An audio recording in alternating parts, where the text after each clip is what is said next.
Welcome, everyone, to Making the Move to Hybrid Events. We're on the Yotme platform, and if you haven't used it before, you're in for a treat. This is a great virtual events platform that has been around for a little while now and is growing and getting better all the time.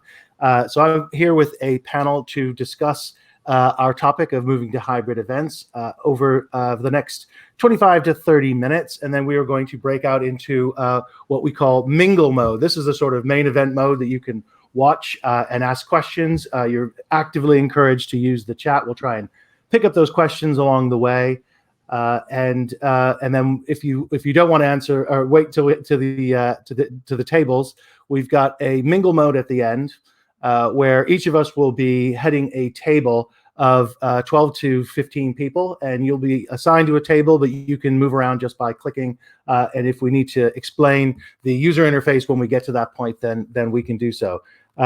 So let me introduce our panel before we jump right into questions. And I will start with Barry. Go ahead, Barry. Tell us a little bit about yourself and your role in Yotme. Hey there, everyone. I'm Barry Hinckley. I'm the president and founder of Yotme.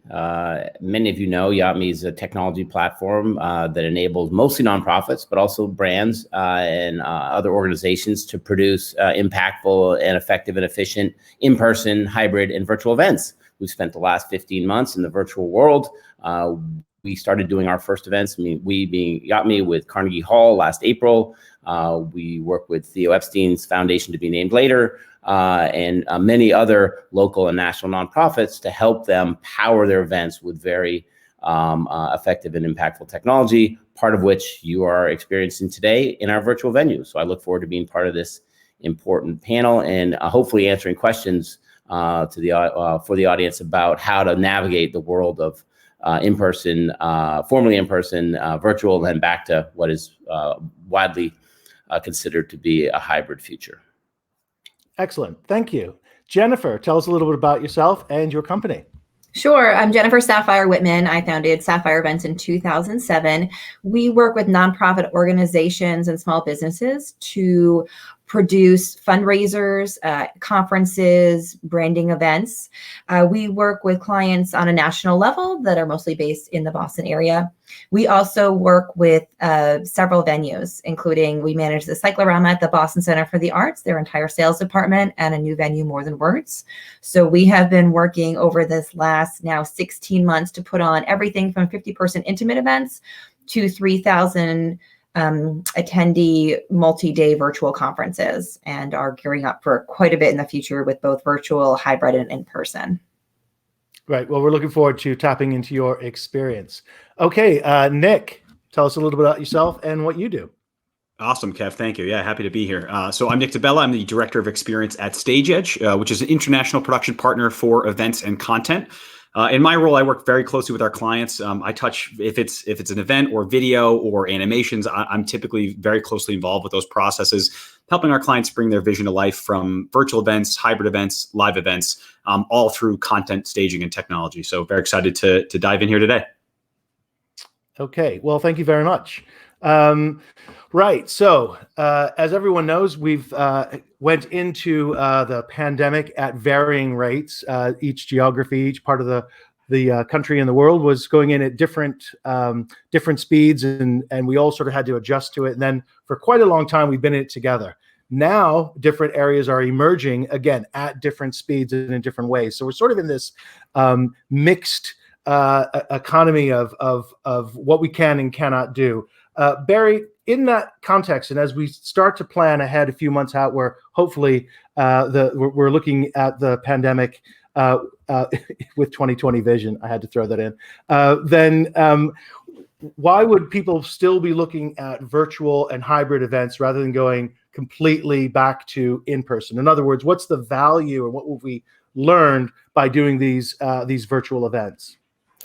Well, I think first and foremost, what we've seen is there's a massive opportunity for nonprofits and anyone interested in fundraising type events to tap a much larger audience virtually because of the fact that the audiences are educated, and my parents are deep into their 80s, 86 my dad is, and they are very functional attending events virtually now. They're also snowbirds living in Florida in the winter, and they support mostly nonprofits from New England where they're from.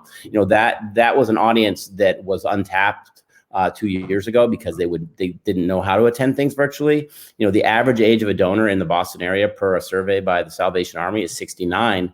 That audience is now very versed in virtual technology and it can attend virtually. So first and foremost is a much wider audience can be reached now. So why wouldn't you? And then the second thing is, people are starting to question a couple things around in-person events, and mostly around the size of them, right? There's a lot of impact on an in-person event. So what we're seeing is people wanting to get back to in-person, but maybe not at the size they were doing it before because of the cost. So we're talking to people that were running 1,000-person events, and they're saying last year, and they're saying, when we go back, we're going to go to 500, because the feedback before the pandemic was it was too crowded. There was no room in the cocktail area. It was overflowing, cars, valets, time. It was a lot more. So we're going to go to a 500-person event from 1,000, and then really try to encourage, 1,000 people to attend online. So increase the overall size of the event by extending virtually, but not having the impact, in the time. And now that people have an option to attend virtually, a lot of people are going to say, it's easier for me to attend virtually, so I will. Did we lose Kev? I think we may have lost Kev. Kev might have lost his internet. Jen, do you have anything to add to that? Yeah, I will just add on, like you said, accessibility in so many ways for that whole group, but also, I just worked with, I produced an event this spring for Partners for Youth with Disabilities, and we were able to bring it to more of the audience who, in the past, it was difficult for them to physically travel into an in-person event. So I've seen an impact there, and that's been the case for virtual events across the board with folks who can now use screen readers and all of the technology to help attend.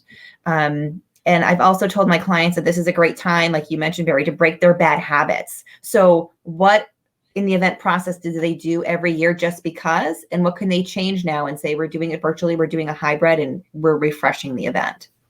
Yeah, and if I can just add to that, I think one more really valuable piece of doing this virtual or hybrid model is it's a richer data set. We're finding that the analytics you can pull from a virtual event, whether that's the behavior of the audience, the heat map of which content they're engaging with, or even their donation history, their conversion history, can be really, really helpful both during that event and then following up and really leveraging your network and your data set as you're continuing to do fundraising through email and things like that. So I think there's a lot of value in the data you get out of a virtual or hybrid event as well. So we see a lot of a scope for a larger audience, a more diverse audience, and a group that you can keep in touch with in different ways. But Jennifer, if you could explain the way you approach events where you're looking at hybrid and how you manage trying to create an exciting and captivating experience for two audiences who have really, different positions, one virtual and one live. Sure. So I've really been educating all of my clients and anyone I'm working on a proposal with that a hybrid event, we really need to think about it as two separate events and how we weave it together. So you're planning an in-person event and a virtual event, and you need to think about those on their own. And then you need to think about how they connect, how we keep both audiences engaged, and how you don't deliver an inferior product to either, right? So probably if you're had a gala this spring, you did it virtually and your guests thought it was great because you catered to them the whole time. You need to do that again in your hybrid event. You can't, a lot of folks are saying, well, we'll just send, everybody who signs up virtually a recorded program. You can't do that. You're going to disappoint your attendees. So you need to use a platform or technology. So bring in, StageEdge. I'm working with AV partners and platform partners like Yami to see what we can do to connect the audiences. So I'm seeing some really neat things like having an MC in the room that's dedicated just to bring in that virtual audience, right? So they're talking about the comments and talking through the chat features to everyone in the room, and they're bringing them together. And that's what you need to do. You also need to think very carefully about the timing and what you do to fill the time for the virtual attendees when you're moving folks from cocktail into dinner. What are you going to have that keeps them engaged? And you also want to produce a condensed event. So again, really planning an in-person and a virtual, and being so thoughtful about how you merge those together with technology and programming. That's really useful. So two sort of events. Nick, you want to come in there and think also the practicalities is if you're planning two very similar simultaneous overlapping events, how does that complicate the planning process, and what sort of support should people be looking for?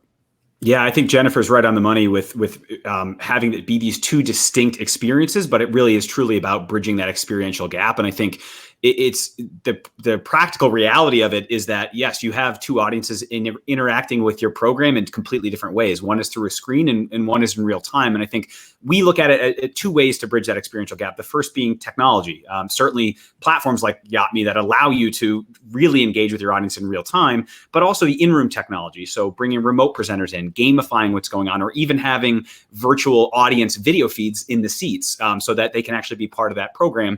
And the second piece is content. So enhancing your content and your run of show, as Jennifer was saying, to make it engaging for both audiences, finding those periods in which having real-time communication between the two audiences makes sense. It doesn't have to be the whole show, just like you wouldn't have during your, if you're in a ballroom, you wouldn't have your whole audience networking with each other during the keynote, right? So you'd want to make sure that there's the right time and place for those things.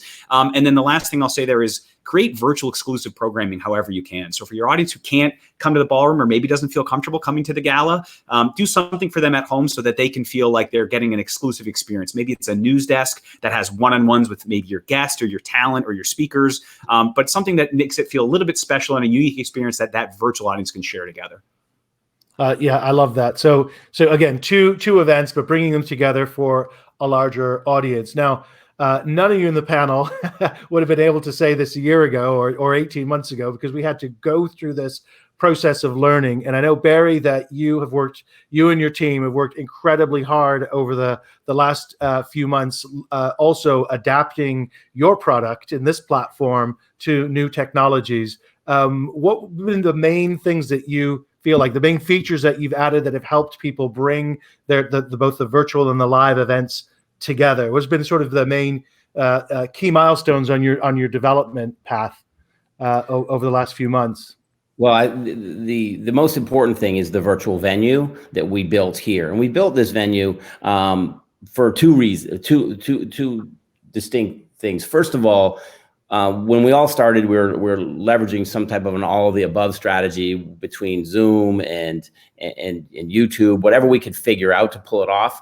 These are not designed like a venue. You can think of this venue you're in now like a virtual venue in the cloud, like going to a small theater. What this venue has, 4 distinct areas. It has backstage where we are, where we coalesced before the event. Then we have the stage, which is what we're projecting to the 52 people that are in the audience. And then we have the breakout rooms, which we can do before and after. That concept makes it like a theater where you can actually produce the event. The second thing that is so important that we've learned, during this, past, 15 months, that our team has become incredibly dependent upon are the 2 other people that are on this panel with us, Kev, and that's Jennifer's company and Nick's company or companies like them, if you happen to be not working with them here in Boston.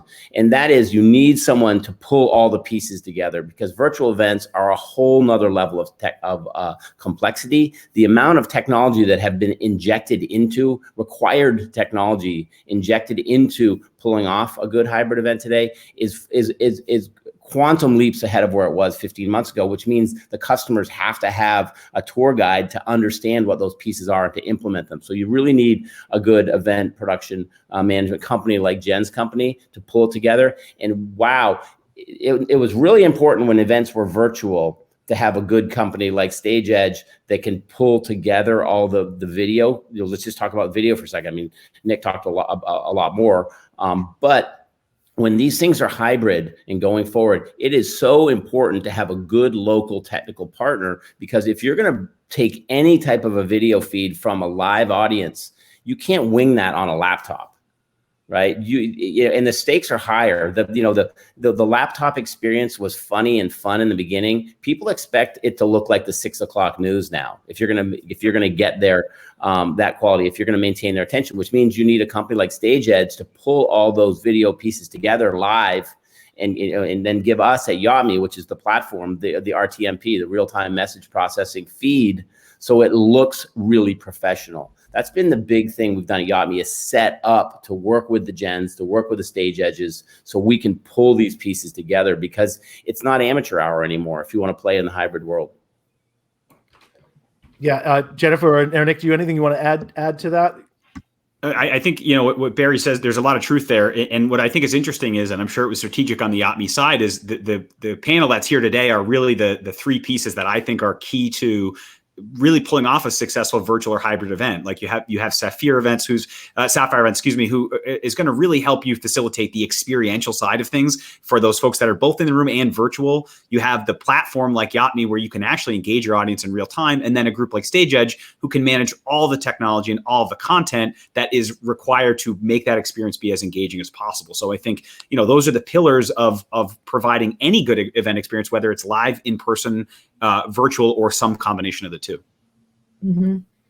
I agree, and just say you have a more sophisticated audience, and everyone's raising the bar, and it's really exciting to see. Right. But then you have to raise the bar for your own organization to be in that mix. And I think it also then matters about the sort of vendor and help that you are looking for, because it's been a rapid learning curve, and it doesn't mean that necessarily your partner needs to have been there at the very beginning, but they can't. You don't want to be the guinea pig for your partner's first hybrid event, do you? And on that note, I want to ask the panel a question that Lauren from Room to Grow asked, and I know it's something that we had bounced around as a discussion topic before, which is, how do you do the live event in a hybrid situation? And I know, speaking to event planners over the winter months and early in the spring, when we were thinking about later in 2021 and emerging from lockdowns, that people had some concerns about the platforms and approaches that they take into hybrid, is that they really missed the live event, the live auction rather, element between from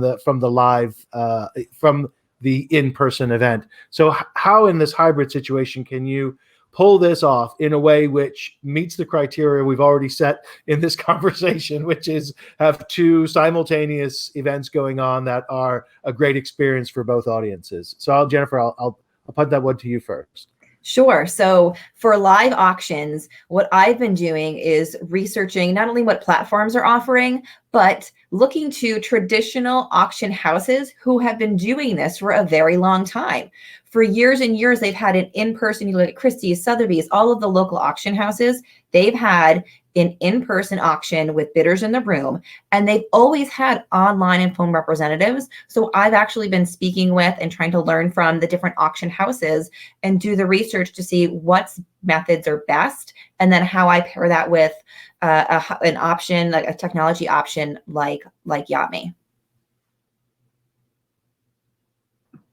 Sorry, I had to be muted there. Nick, what have you found is important in hosting a successful live auction?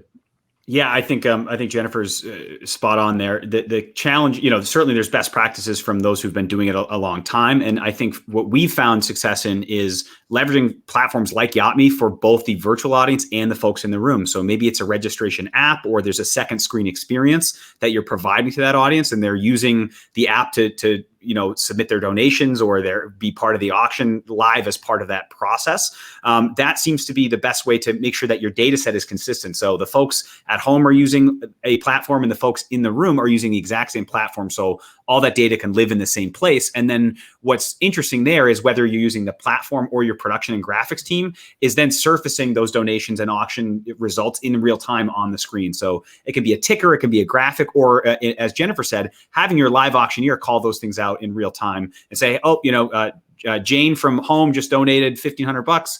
Thanks, Jane. And this person in the room just did this as well. What that does is it really does bring that audience closer together. And then folks who make donations want to be celebrated. They want a little bit of recognition, and it encourages other folks to do the same. So you can really reach kind of a fever pitch with some of that stuff by reflecting it back to the audience in real time. Yeah, and if I could just add, what I'm looking at doing, I always hear it from my clients. They don't want to go fully virtual. They don't want everyone sitting silent on their phones. They want the excitement of the paddle raise in the room. So what we're looking at doing is having representatives in the room doing the same thing, right? On behalf of our online and, if there's a phone guest, whatever that might be. And then exactly like Nick said, showing that on the screen too. So just creating that excitement. We're probably looking at scheduling a few more minutes for each live auction, but it's just really important to keep that excitement up. And, I'll just add. Yeah, so that's really good. I like the, go ahead. Yeah. So Yami supports all of these scenarios, which is great. So, once again, we're the platform that goes from ticketing. We have complete silent auctions. The nice thing about this venue, we're not in it because Yami's not a nonprofit. We're a brand. So this is on our brand page. But if we were a nonprofit and we did have a fundraising goal, you could make a donation right in this venue. You could visit the auction. There's a button right there. You can click on the auction button right from this venue. And if you guys come into my room after, I can share my screen and show you what that would look like. And you can also have a thermometer. So as people either make donations in the chat, which then you'd have an administrator, from either the nonprofit or Jen's company would be adding them manually, and the thermometer would be growing towards the goal. We support all of those things.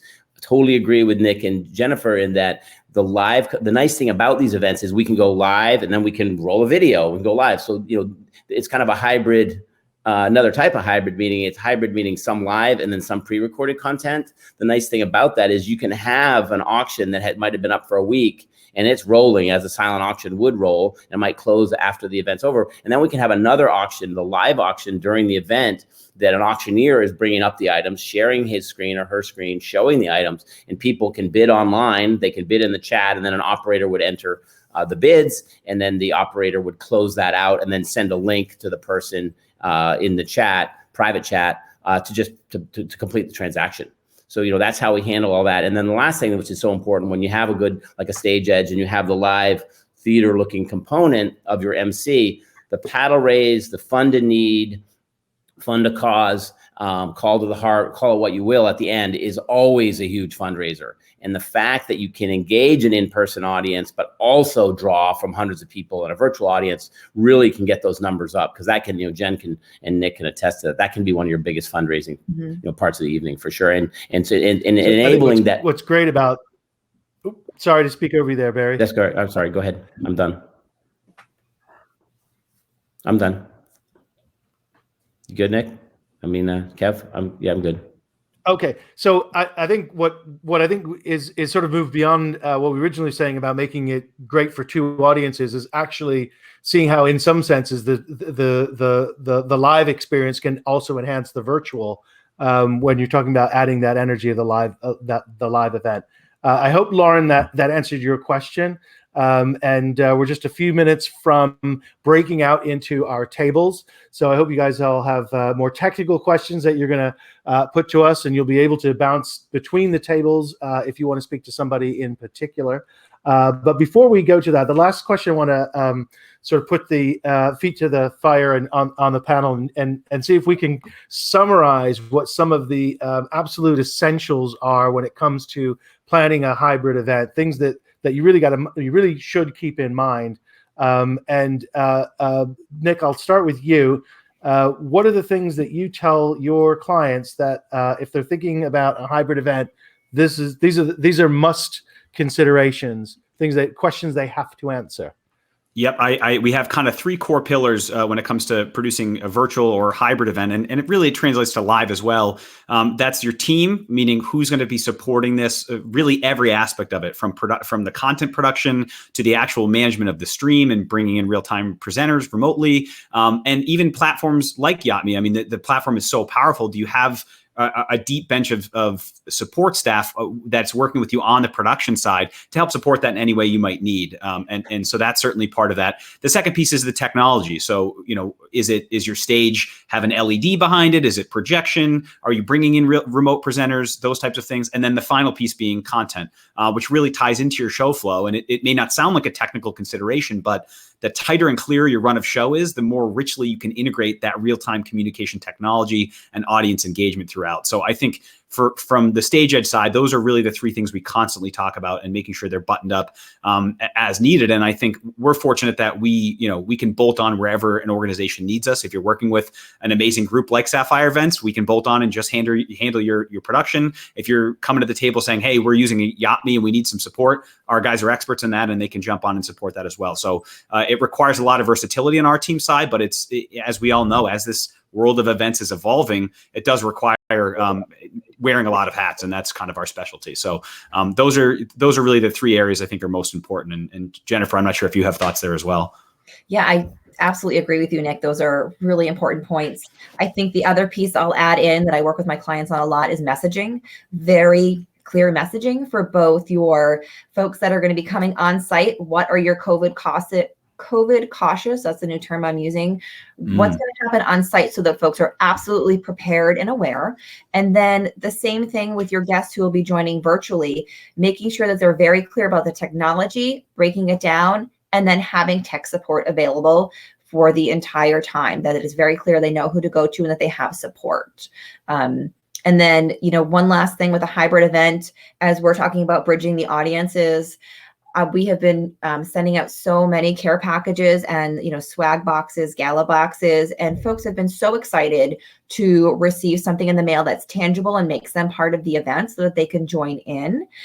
We've been working with a lot of small businesses, BIPOC businesses, women-owned businesses to curate boxes, and they've been a really big hit, and people are more invested because, they signed up, they have the box right here, they're going to attend. So we've really seen it increase attendance, and then also makes them feel more just part of the event. I would add, that's great.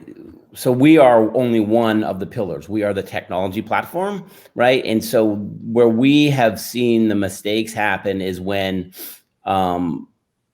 organizations do not put an entire team on the field. Think about a baseball team. If you're going to put 7 players on the field, you're going to lose every single time. And they try to cut corners, or they'll get a volunteer that might do this thing as their day job to do a mission critical piece. And that person is never going to take it as seriously as someone that's on the hook, to deliver. So the most important thing is make sure you field, and this was the first thing that Nick mentioned, is a complete roster, a complete team to pull the event off. And there's no gaps in what you need, because technology is not emotional, right? So, but it's also not fail safe, and you have to have professionals at every level to pull it off. And when you do, it takes all the pressure off the organization. We talk about highest and best use all the time. And if you're a development officer at a nonprofit, your highest and best use is engaging your audience and your sponsors. It's not running an event. That's why we're here. And that's why these three, players that are on this panel all deliver different things, and but sing in concert to pull it off. So don't cut corners when it comes to fielding the team. It's the biggest thing I could say. Yeah, that's great. That's been a fantastic run through, folks. I want to thank the panel, Nick, Barry, and Jennifer. They're going to be with us, of course, as we break into circles or tables. And what's going to happen, you may need to refresh your screen if you don't see it immediately, but what's going to happen is that we're going to move from this main event into mingle mode, and each one of the members of the panel will have a table that you can attend to. You can you'll see a little icon with your picture on it, and you can click and move yourself around from table to table and join in the conversations that we will have live at every table. So whatever questions you've been storing up for the panel, you'll be able to ask, and we can dive deeply for the next sort of 15, 20 minutes. I'm not sure exactly if we had a time limit on the tables, but as long as our panel can stick around. So we're going to end this main event now. Again, thanks to the panel. Thanks to Yami for hosting. Thanks for everyone for attending. But don't go. You just may need to refresh your screen if you don't see the tables coming in momentarily. Well, you'll see a everyone. little orange button that'll pop up. It'll say join mingle, or just join, and click the orange button. You'll be dropped into the table view. And as Kev says, very small chance you won't see it, but if you don't, just hit your refresh, it'll be there.